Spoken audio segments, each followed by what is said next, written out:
एक छोटी सी कहानी है कि एक सज्जन थे,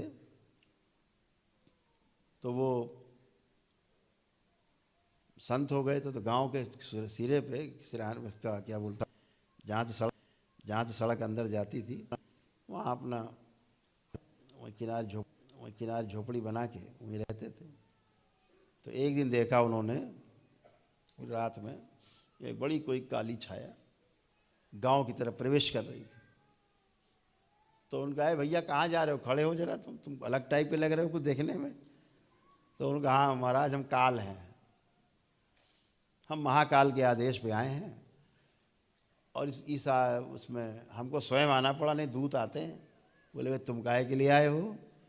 बोले यहाँ से कम 20 लोग मरेंगे, तो ज़्यादा भीड़ है तो इसलिए हमको खुद आना पड़ा है। तो बोले भैया ठीक है, तो तुम्हारा काम ही यही है, ले जाओ 20। बोले कोई छूटने को पाए? 19। बोले ना, 20 से कम तो जाएंगे नहीं। तो जाओ भाई ले जाओ 20। बोले कब तक लौटोगे? बोले 3 दिन में लौटाएंगे। बोले अच्छा। अगले दिन गांव में हैजा फैल गया। उस समय हैजा फैल जाता था तो दवा नहीं होती थी। हैजा जो है लाइलाज रोग माना जाता था उस समय। तो लाइलाज रोग था। तो अगले दिन हैजा फैल गया। अब 1 मरे, 2 मरे, 4 मरे, 10 मरे, गांव में पूरा आतंक फैल गया। अब तो हमारा नंबर आया। हर आदमी को लग रहा मेरा नंबर आया। अच्छा, पहले जुगाड़ नहीं था गांव से भागने का, परिवार को छोड़ के भागता नहीं था। अब 10 मर गए, 15 मर गए, 20 मर गए, आतंक फैला। 40 मर गए, 50 मर गए, 70, 80 मर गए। अब महाराज जी बोले 3 दिन को बोला था, तो घुस गया, निकल ही नहीं रहा वहां से, सबको मारे डाल रहा है। 20 बोले 70 मार दिए। वो निकले वहां से 10-12 दिन बाद। काल महाराज सन्यासी, इधर आओ, इधर आओ। क्या हो गया महाराज, इतना नाराज काहे हो? बोले तुम महा झूठे आदमी हो यार, तुम तो 20 कहे थे 70 मार दिए। तुमको किसका भय, मौत को किसका भय है? तुम तो खुद ही मृत्यु हो, दाता हो, मौत हो, काल हो साक्षात।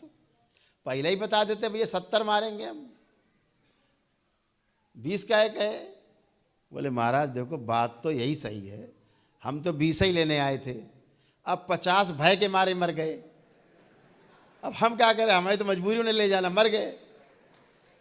तो ये भय के मारे मरे 50। तो ऐसा ही रोग पूरे विश्व में एक फैला, भय का रोग, दरबार से जुड़ा हुआ। जिसने प्रक्रिया दरबार की पूरी की, एक भी व्यक्ति की मृत्यु उस काल में नहीं हुई। बहुत बड़े बड़े प्रमाण हैं दरबार में।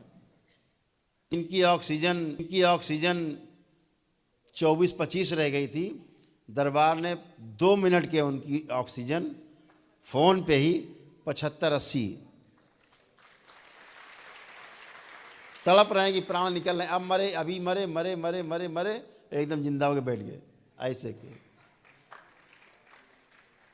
और ऐसे लोग थे जिन्होंने प्रक्रिया भी नहीं की थी।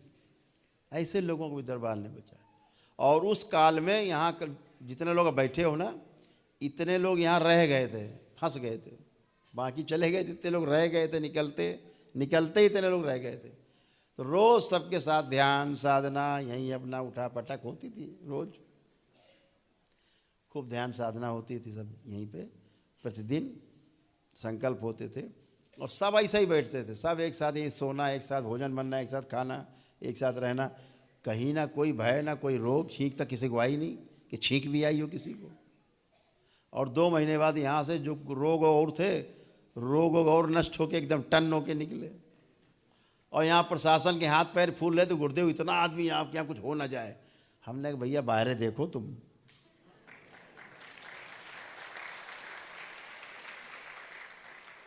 ये दरबार तो भय और भ्रम से मुक्त है, इसलिए यहाँ भ्रम और भय नहीं चले, उसकी नहीं चलेगी। यहाँ वहाँ 20 जाने 20 ही जाएंगे, 70 नहीं जा सकते। जुगाड़ नहीं, ऐसा कोई जुगाड़ नहीं, प्रकृति के विरुद्ध कुछ नहीं होगा। तो ये सब भ्रम से और भय से मुक्त मानो अर्थात भक्त है।